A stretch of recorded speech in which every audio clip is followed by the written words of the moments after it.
Now turn to Section 1. Section 1. You will hear a woman telephoning a tourist office to ask about free activities.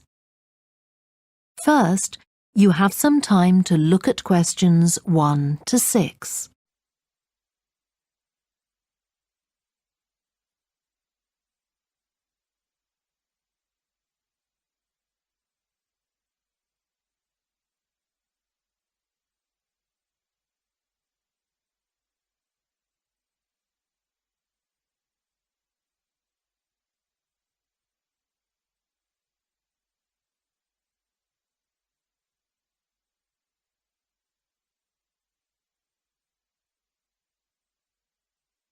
Good morning, this is Burnham Tourist Office, Martin speaking. Oh, hello. I saw a poster about free things to do in the area, and it said people should phone you for information. I'm coming to Burnham with my husband and 2 children for a few days on June the 27th, or possibly the 28th, and I'd like some ideas for things to do on the 29th. Yes, of course. OK. Then let's start with a couple of events especially for children. The Art Gallery is holding an event called Family Welcome that day, when there are activities and trails to use throughout the gallery. That sounds interesting. What time does it start? The gallery opens at 10 and the Family Welcome event runs from 10:30 until 2 o'clock. The gallery stays open until 5, and several times during the day they're going to show a short film that the gallery has produced. It demonstrates how ceramics are made, and there'll be equipment and materials for children to have a go themselves. Last time they ran the event, there was a film about painting, which went down very well with the children, and they're now working on one about sculpture. I like the sound of that. And what other events happen in Burnham? Well, do you all enjoy listening to music? Oh, yes. Well, there are several free concerts taking place at different times, 1 or 2 in the morning, the majority at lunchtime and a couple in the evening, and they range from pop music to Latin American. The Latin American could be fun. What time is that?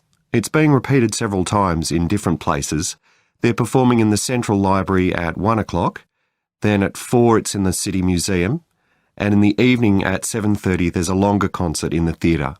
Right. I'll suggest that to the rest of the family. Something else you might be interested in is the boat race along the river. Oh, yes. Do tell me about that.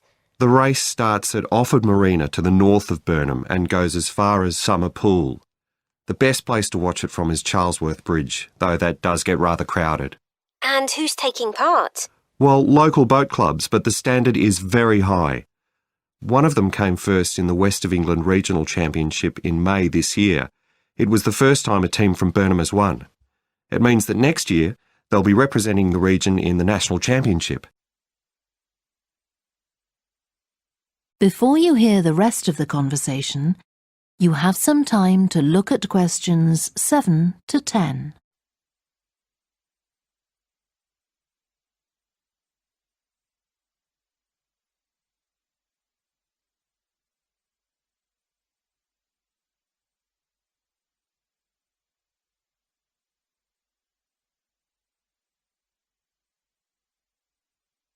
Now listen and answer questions 7 to 10. Now, I've heard something about Paxton Nature Reserve. It's a good place for spotting unusual birds, isn't it? That's right, throughout the year. There is a lake there as well as a river, and they provide a very attractive habitat. So it's a good idea to bring binoculars if you have them. And just at the moment you can see various flowers that are pretty unusual. The soil at Paxton isn't very common. They're looking good right now. Right. My husband will be particularly interested in that.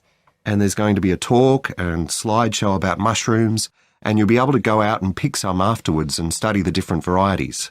Uh-huh. And is it possible for children to swim in the river? Yes, part of it has been fenced off to make it safe for children to swim in. It's very shallow and there's a lifeguard on duty whenever it's open. The lake is too deep, so swimming isn't allowed there. OK, we must remember to bring their swimming things in case we go to Paxton. How long does it take to get there by car from Burnham? About 20 minutes, but parking is very limited, so it's usually much easier to go by bus, and it takes about the same time. Right. Well, I'll discuss the options with the rest of the family. Thanks very much for all your help. You're welcome. Goodbye. Bye. That is the end of section 1. You now have half a minute to check your answers.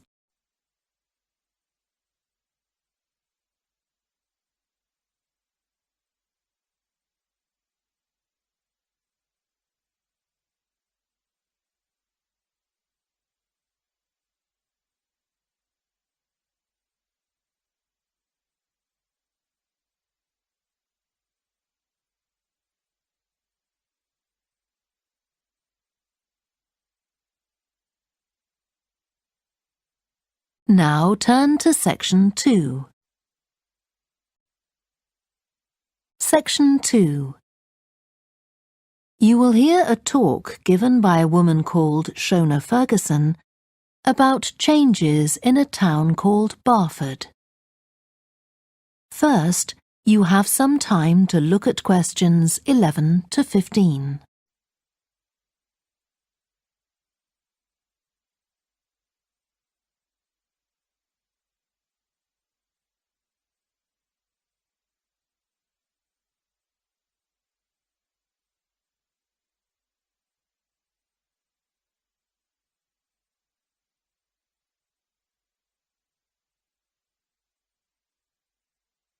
Now listen carefully and answer questions 11 to 15. First of all, let me thank you all for coming to this public meeting to discuss the future of our town.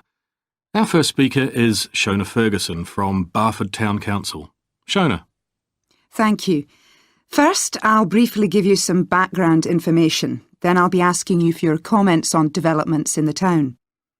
Well, as you don't need me to tell you, Barford has changed a great deal in the last 50 years. These are some of the main changes. 50 years ago, buses linked virtually every part of the town and the neighbouring towns and villages. Most people used them frequently, but not now, because the bus companies concentrate on just the routes that attract most passengers. So parts of the town are no longer served by buses. Even replacing old, uncomfortable buses with smart new ones has had little impact on passenger numbers. It's sometimes said that bus fares are too high, but in relation to average incomes, fares are not much higher than they were 50 years ago. Changes in the road network are affecting the town.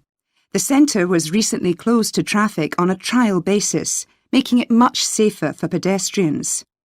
The impact of this is being measured. The new cycle paths separating bikes from cars in most main roads are being used far more than was expected, reducing traffic and improving air quality. And although the council's attempts to have a bypass constructed have failed, we haven't given up hope of persuading the government to change its mind. Shopping in the town centre has changed over the years. Many of us can remember when the town was crowded with people going shopping. Numbers have been falling for several years, despite efforts to attract shoppers, for instance by opening new car parks. Some people combine shopping with visits to the town's restaurants and cafes. Most shops are small, independent stores, which is good, but many people prefer to use supermarkets and department stores in nearby large towns, as there are so few well-known chain stores here. Turning now to medical facilities. The town is served by family doctors in several medical practices, fewer than 50 years ago, but each catering for far more patients. Our hospital closed 15 years ago, which means journeys to other towns are unavoidable. On the other hand, there are more dentists than there used to be. Employment patterns have changed along with almost everything else. The number of schools and colleges has increased, making that the main employment sector. Services such as website design and accountancy have grown in importance, and surprisingly perhaps, manufacturing hasn't seen the decline that has affected it in other parts of the country. Before you hear the rest of the talk, you have some time to look at questions 16 to 20.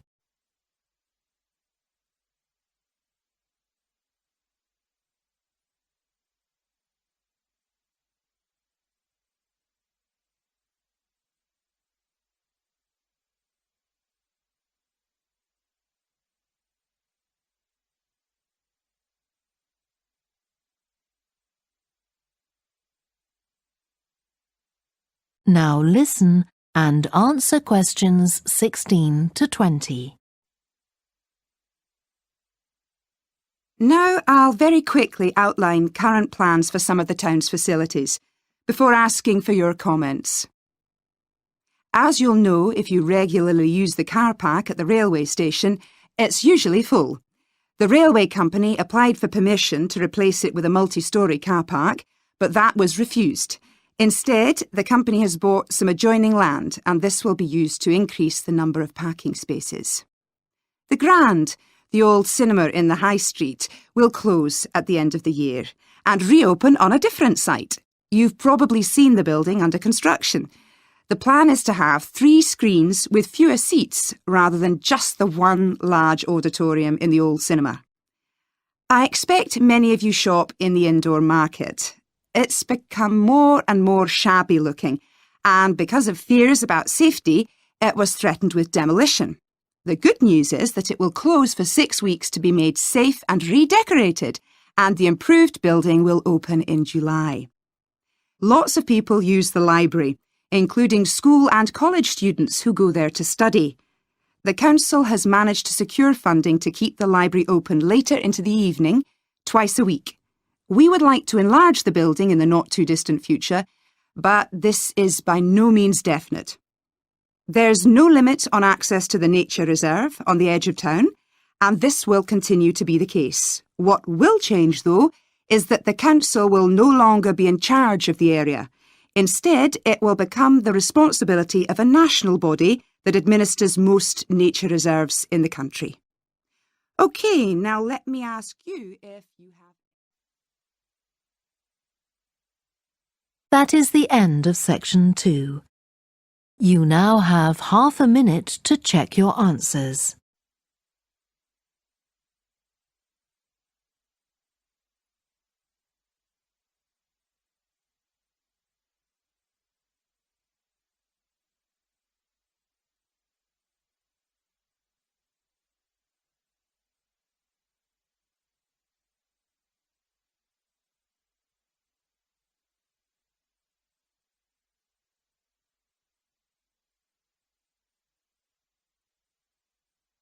Now turn to section 3. Section 3. You will hear 2 students called Helen and Jeremy, who are studying creative writing, discussing a project for their course which involves writing and illustrating stories for children. First, you have some time to look at questions 21 to 26.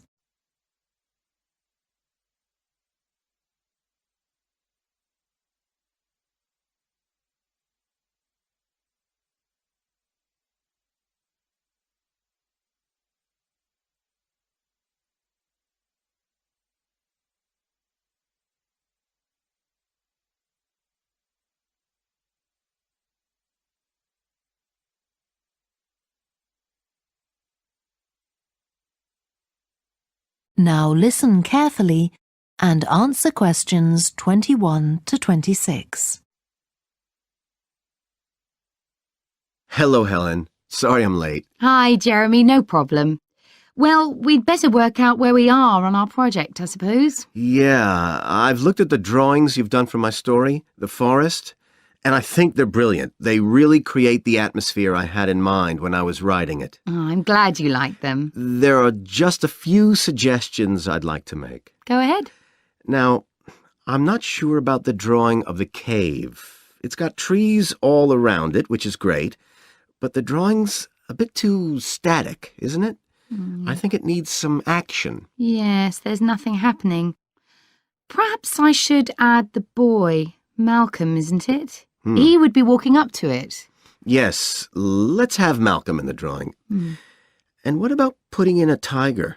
The one that he makes friends with a bit later. Maybe it could be sitting under a tree, washing itself. And the tiger stops in the middle of what it's doing when it sees Malcolm walking past. That's a good idea. OK, I'll have a go at that. Then there's the drawing of the crowd of men and women dancing. They're just outside the forest, and there's a lot going on. That's right. You wanted them to be watching a carnival procession, but I thought it would be too crowded. Do you think it works like this? Yes, I like what you've done. The only thing is, could you add Malcolm to it without changing what's already there? What about having him sitting on the tree trunk on the right of the picture? Yes, that would be fine. And do you want him watching the other people? No, he's been left out of all the fun, so I'd like him to be crying. That'll contrast nicely with the next picture where he's laughing at the clowns in the carnival. Right, I'll do that. And then the drawing of the people ice skating in the forest. I wasn't too happy with that one. Because they're supposed to be skating on grass, aren't they? That's right, and it's frozen over. At the moment, it doesn't look quite right. I see what you mean. I'll have another go at that. And I like the wool hats they're wearing. Maybe you could give each of them a scarf as well? Yeah, that's easy enough. They can be streaming out behind the people to suggest they're skating really fast. Great. Well, that's all on the drawings. Right. So you've finished writing your story, and I just need to finish illustrating it, and my story and your drawings are done. Before you hear the rest of the discussion, you have some time to look at questions 27 to 30.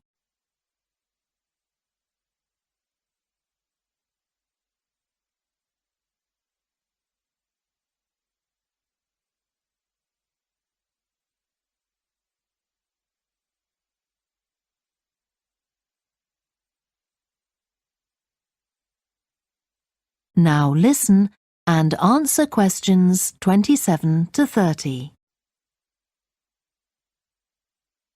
So the next thing is to decide what exactly we need to write about in the report that goes with the stories and how we're going to divide the work. Right, Helen. What do you think about including a section on how we planned the project as a whole, Jeremy? That's probably quite important. Yeah, well, you've had most of the good ideas so far. How do you feel about drafting something? Then we can go through it together and discuss it. OK, that seems reasonable. And I could include something on how we came up with the ideas for our two stories, couldn't I? Well, I've started writing something about that, so why don't you do the same and we can include the two things? Right. So what about our interpretation of the stories? Do we need to write about what we think they show, like the value of helping other people or that sort of thing? That's going to come up later, isn't it? I think everyone in the class is going to read each other's stories and come up with their own interpretations, which we're going to discuss. Oh, I missed that. So it isn't going to be part of the report at all? No. But we need to write about the illustrations because they're an essential element of children's experience of reading the stories. It's probably easiest for you to write that section, as you know more about drawing than I do. Maybe, but I find it quite hard to write about. I'd be happier if you did it. Okay. So when do you think we can get this ready? That is the end of section 3. You now have half a minute to check your answers.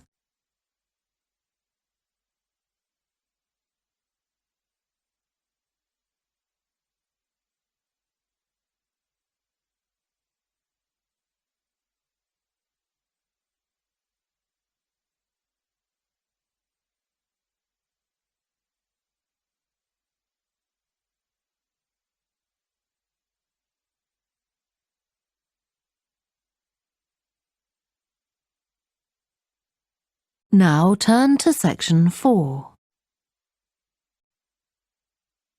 Section 4.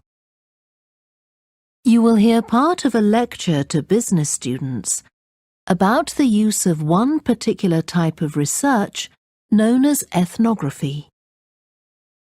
First, you have some time to look at questions 31 to 40.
Now listen carefully and answer questions 31 to 40.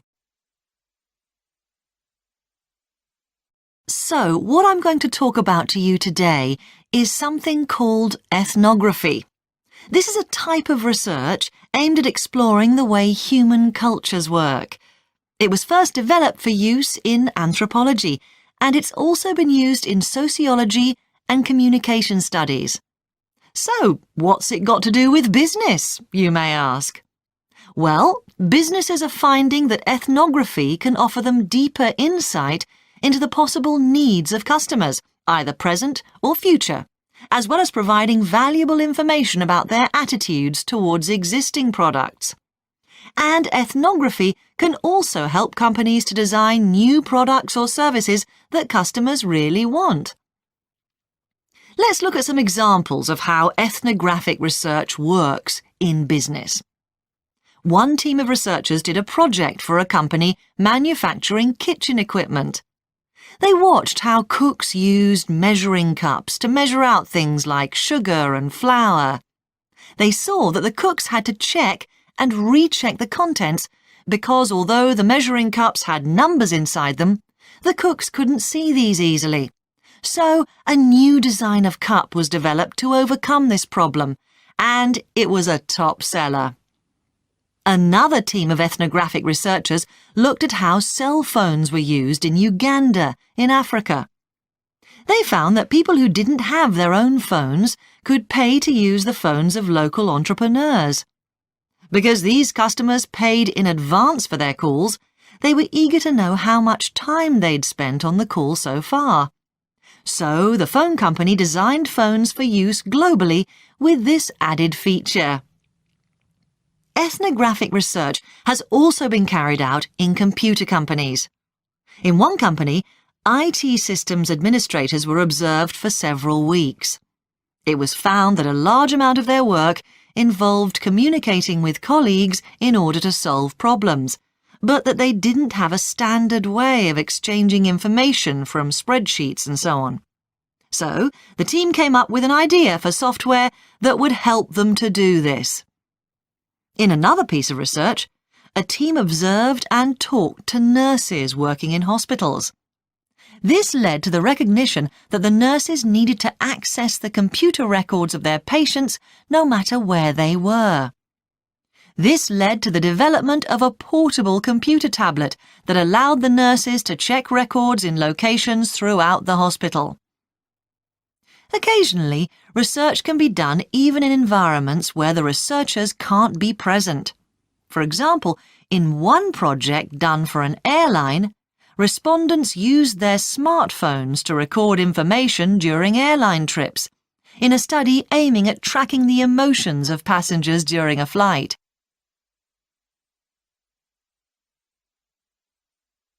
So, what makes studies like these different from ordinary research? Let's look at some of the general principles behind ethnographic research in business. First of all, the researcher has to be completely open-minded. He or she hasn't thought up a hypothesis to be tested, as is the case in other types of research.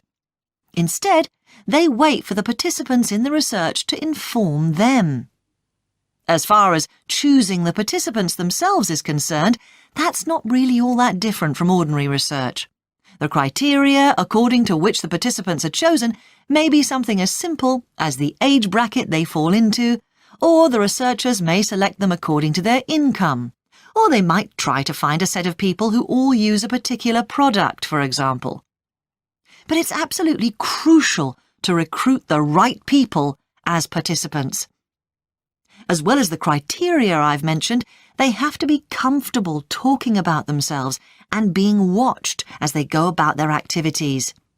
Actually, most researchers say that people open up pretty easily, maybe because they're often in their own home or workplace. So, what makes this type of research special is that it's not just a matter of sending a questionnaire to the participants. Instead, the research is usually based on first-hand observation of what they are doing at the time. But that doesn't mean that the researcher never talks to the participants.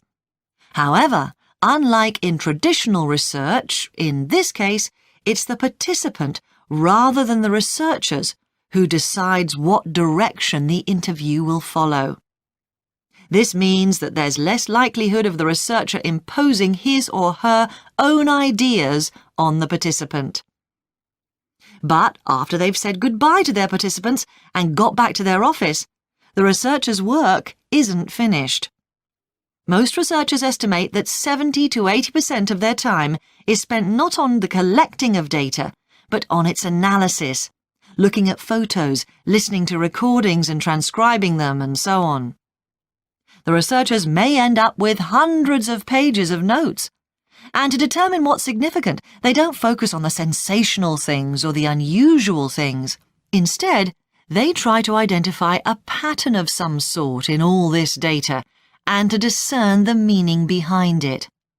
This can result in some compelling insights that can, in turn, feed back to the whole design process. That is the end of section 4. You now have half a minute to check your answers.